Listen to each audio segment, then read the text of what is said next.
Sir మనం చూస్తున్నట్లయితే మన రాష్ట్రానికి ఇంకొన్ని రోజుల్లో ఎలక్షన్స్ అనేవి రావడం జరుగుతుంది. నెక్స్ట్ సీఎంగా ఎవరైతే బాగుంటుంది అనుకుంటున్నారు? నెక్స్ట్ సీఎంగా జగన్ గారు అయితే బాగుంటుంది అనుకుంటున్నాను అండి.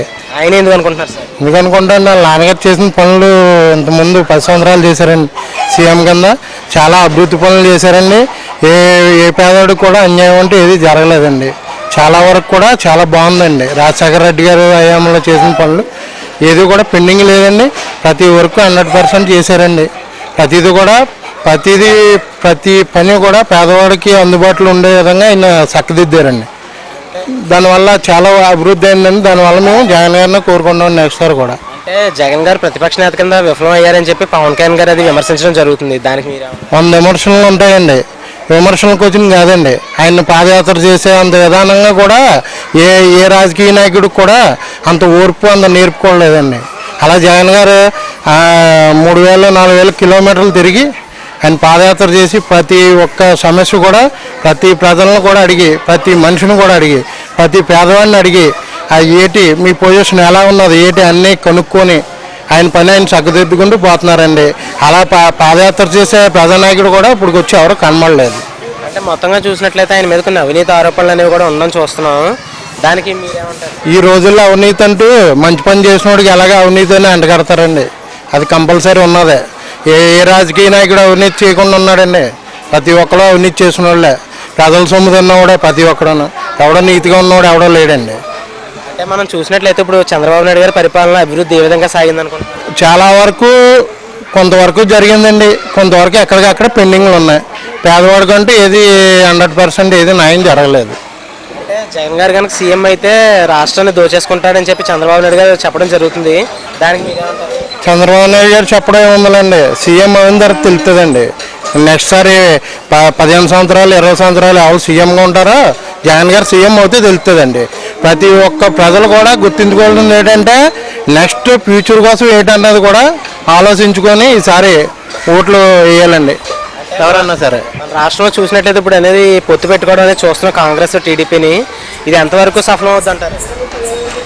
ఇది 100% ముందుకు అలాగే సాగిపోద్దండి. సఫలం అవడం ఏమి ఉండదండి, ముందుకు సాగిపోతూనే ఉంటుందండి. చంద్రబాబు నాయుడు గారి సంగతి తెలియదే ఉందండి.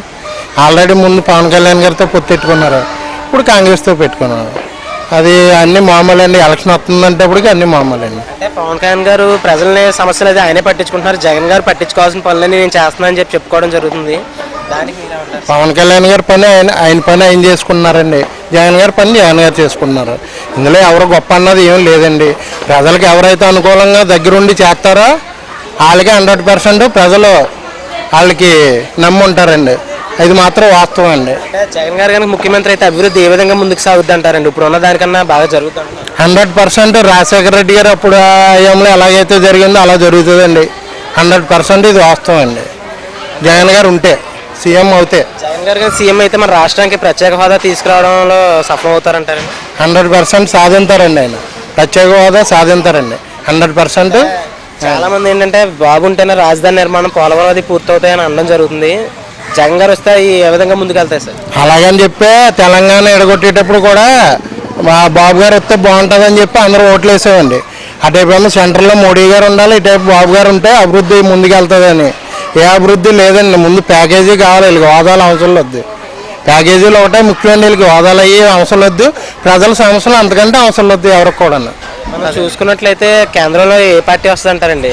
బీజేపీ కాంగ్రెస్? నాకు తెలిసిన మట్టుకు వస్తే 100% కాంగ్రెస్ వచ్చే పొజిషన్ ఎక్కువ ఉందండి. మోడీ గారికి కూడా రాంగ్ స్టెప్ పడిపోయిందండి. మన కాకినాడలో శాసనసభ ఎన్నికలు చూసినట్లయితే ఇక్కడ ఎవరు వస్తారనుకుంటున్నారు? దానిపూడి చంద్రశేఖర్ రెడ్డి గారు 100% గ్యారంటీగా నెగ్గుతారండి. ఆయన కాకినాడ అభివృద్ధి చేస్తారంట? బ్రహ్మాండంగా చేస్తారండి. ఆయన ఉన్న 5 సంవత్సరాలు చేశారండి. 100% బాగుందండి. మా బ్యాడ్ లక్ ఏంటంటే ఆయన ఉన్న హయాంలో రాజశేఖర రెడ్డి గారు చనిపోవడం బ్యాడ్ అండి. అప్పుడు పార్టీ అతలాకుతలు అయిపోవడం సగం బ్యాడ్ అండి.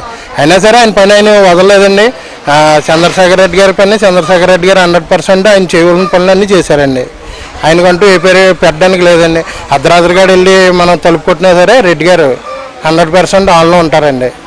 ఏటయ్యా నీ సమస్యను అడుగుతారు, కానీ వాళ్ళ ఇంటర్వ్యూ లేదయ్యా రేపు రండి అన్న మాట ఉండదు రెడ్డి గారు. అదండి.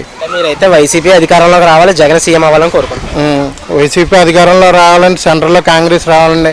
ఇక్కడ దానిపూడి చంద్రశేఖర్ రెడ్డి గారు రావాలండి. మా నియోజకవర్గం టౌన్ 2లో టౌన్లో మాకు చంద్రశేఖర్ రెడ్డి గారు రావాలి. Thank you. If you like the video, please like us and subscribe Tollywood Nagar.